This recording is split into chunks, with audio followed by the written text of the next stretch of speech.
Hi, I'm Jamie Fitch. Today we're going to hear from some people about their most embarrassing moments. Our first guest is Amber McCarthy.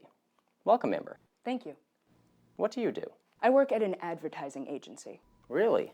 Interesting. Could you tell us about an embarrassing moment you've had? Well, right after college, I got my job at the agency. At the end of the first week, my supervisor called me into a meeting with an important client. The moment I walked in, they stopped talking and looked at me. I looked so unprofessional, it was so embarrassing. I realized I was the only one not wearing a suit. I looked like I was still in college. I should have asked about office dress codes. Yes, but you dress very professionally now. Live and learn. Thanks for sharing that story with us. Sure. Now I'm speaking with Evan Kim. Evan, what do you do? I work for a technology company. What's the most embarrassing thing that's ever happened to you? I was attending a conference out of town and staying with an old friend, Ed, and his family. Good to see you. Yes, good to see you. Ed, so nice to finally meet you. Hi, Michelle. Come on in.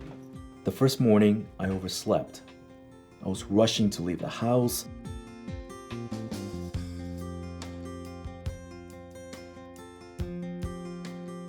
When I knocked over a vase and broke it.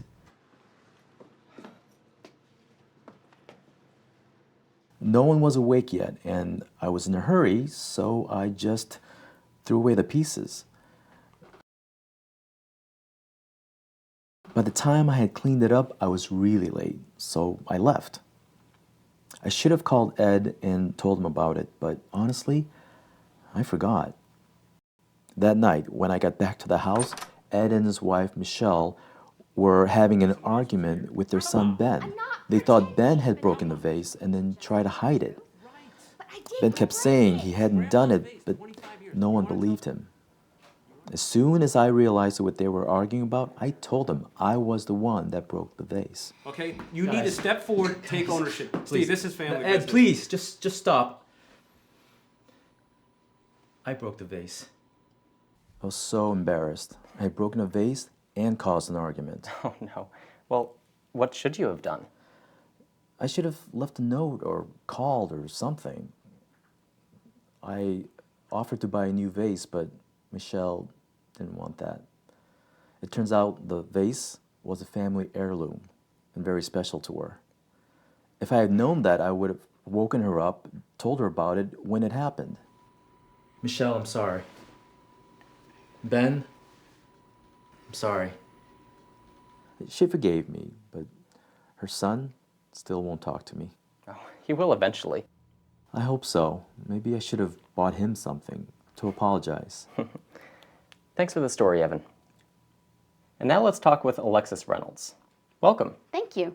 What do you do, Alexis? I'm a student, and I also work part-time at a theater. What's your most embarrassing moment? I was taking tickets at the theater. There were all these really famous actors. Everybody was there. It was a very important performance. One of the reasons that I work at the theater is so I can see the plays for free. So after I'm finished taking tickets, I can go sit in the back and watch the play. And so I was sitting there, and I was totally into it, and the audience was just spellbound. And right at the most dramatic moment of the play, my cell phone rang. Oh my gosh. Just wait, it gets so much worse. So my ringtone is hip hop, and it was turned all the way up. I mean, really loud. And of course, I couldn't find my phone in my bag.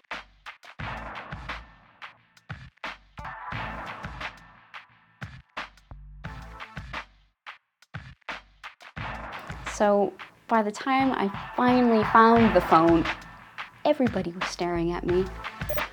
It seemed like an eternity.